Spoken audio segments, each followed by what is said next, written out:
The day I got out of prison, no family member came to pick me up. I was very angry inside, but I swore when I got home I would make the whole family pay. When I returned home, I saw them celebrating the foster son's birthday. Father gave the foster son a villa and a luxury car. My fiance gave him a limited edition watch. When the foster son saw me standing at the door, he deliberately kissed my fiance in front of me. I could not hold back anymore. I rushed into the house to teach them a lesson. As soon as I entered the door, Father slapped me hard. Then he picked up a whip and tried to beat me. But I was not as weak as before. For the first time, I fought back against Father. I grabbed the whip from him because 10 years ago, the foster son ran an underground casino. It was reported and shut down. The family did not want him to go to prison, so they decided to let me take the blame. I refused, but Mother knocked me unconscious and forced my thumb onto a confession paper. Just like that, I served 10 years in prison for the foster son. Now I am out. I will make this family pay a heavy price. The foster son pretended to bow and apologize. I coldly told him to stop acting. My fiance also tried to persuade me. She said, "Let the past be the past." But seeing her so close to the foster son, I sneered. I asked her about the promise to wait for me and marry me when I got out of prison. Now she is entangled with the foster son. This is ridiculous. She kept saying she remembered our engagement, but her actions showed she only cared about the foster son. These things no longer mattered to me. What I wanted now was revenge. The foster son hypocritically asked me to hit him for catharsis.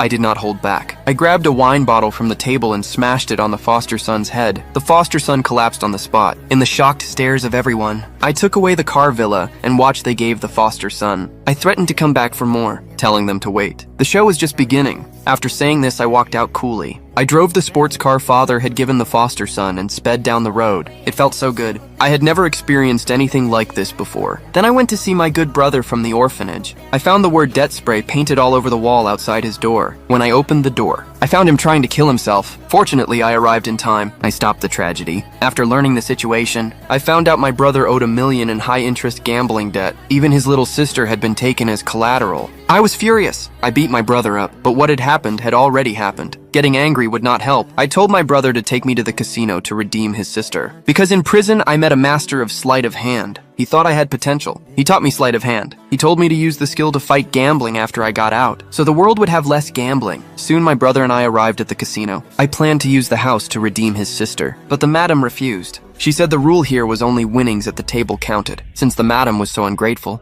I decided to teach her a lesson today, because I had no cash. I traded the foster son's limited edition watch for chips. Everyone was stunned. That watch was a global limited edition, worth $2 million. But the casino had a rule. Trading goods for chips only gets half value. A $2 million item only becomes $1 million in chips. I did not argue. The watch had belonged to the foster son anyway. It was an eyesore to keep. Next, I won 3 rounds in a row. The madam began to panic, seeing she could not beat me. The madam sent for a top player to teach me a lesson. The expert they called was my father. When Father learned I had smashed the madam's place, he was frantic, because the madam was ruthless. If we offended her, our whole family would be finished. Seeing this, the foster son decided to deal with me. Soon, the foster son and my fiancé arrived at the casino. The foster son asked the madam to get ready. He wanted to play a few rounds with me. The madam knew the foster son was a master. She immediately stood up for him to play me.